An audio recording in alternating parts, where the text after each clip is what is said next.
আসসালামু আলাইকুম, কেমন আছেন সবাই? আশা করি সবাই ভালো আছেন, সুস্থ আছেন।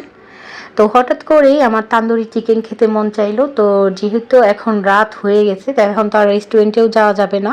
সেই জন্য আমি কি করলাম, বাসায় তান্দুরি চিকেন তৈরি করে নিলাম। তো আমি বাসায় কিভাবে তান্দুরি চিকেনটা তৈরি করলাম সেই রেসিপিটাই আজকে আপনাদের মাঝে শেয়ার করব। তো এই জন্য প্রথমেই আমি হলুদের গুঁড়া, মরিচের গুঁড়া, ধনিয়ার গুঁড়া, লবণ,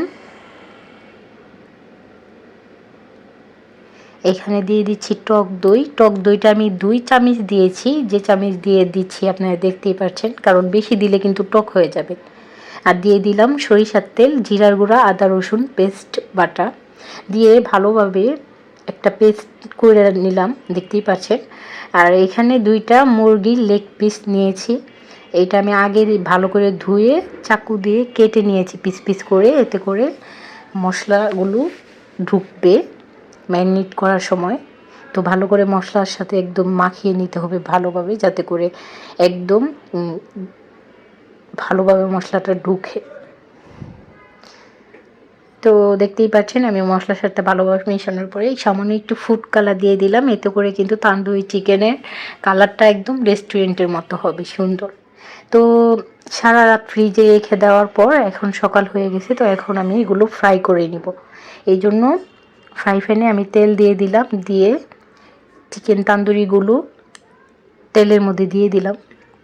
এখন চিকেন তান্দুরিগুলোকে উল্টে পাল্টে ভেজে নিব। একটু পরে পরে উল্টিয়ে দিতে হবে আর ঢেকে দিবেন, এতে করে তাড়াতাড়ি সিদ্ধ হয়ে যাবে।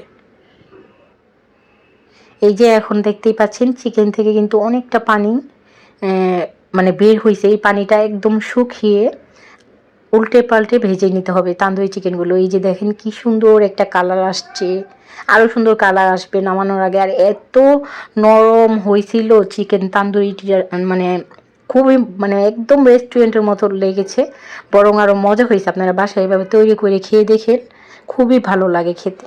তো দেখতেই পাচ্ছেন চিকেন তান্দুরিগুলো কি সুন্দর কালার চলে আসছে, একদম পুরো পুরো। আপনারা চাইলে কিন্তু একটা কয়লা পোড়া দিয়ে তারপরে স্মোকি ফ্লেভার নিতে পারেন। আমার কাছে স্মোকি ফ্লেভারটা কেন জানি ভালো লাগে না, সেই জন্য আমি দিই নাই।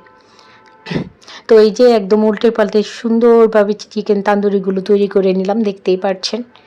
এখন তো ভাজা শেষ, এখন খাওয়ার পালা। এগুলো আমি তান্দুরি চিকেনগুলো আমি নান রুটির সাথে পরিবেশন করব। তো নান রুটিটাও কিন্তু আমি বাসায় তৈরি করেছি, সেই রেসিপিটা আমি পরে শেয়ার করব। এই ভিডিওটার মধ্যে যদি নান রুটির রেসিপিটা দেই তাহলে কিন্তু ভিডিওটা অনেক বড় হয়ে যাবে, সেই জন্য আর শেয়ার করলাম না। তো খুবই মজা হয়েছিল, খুবই টেস্টি। অবশ্যই আপনারা বাসায় তৈরি করে খাবেন। সবাই ভালো থাকবেন, সুস্থ থাকবেন।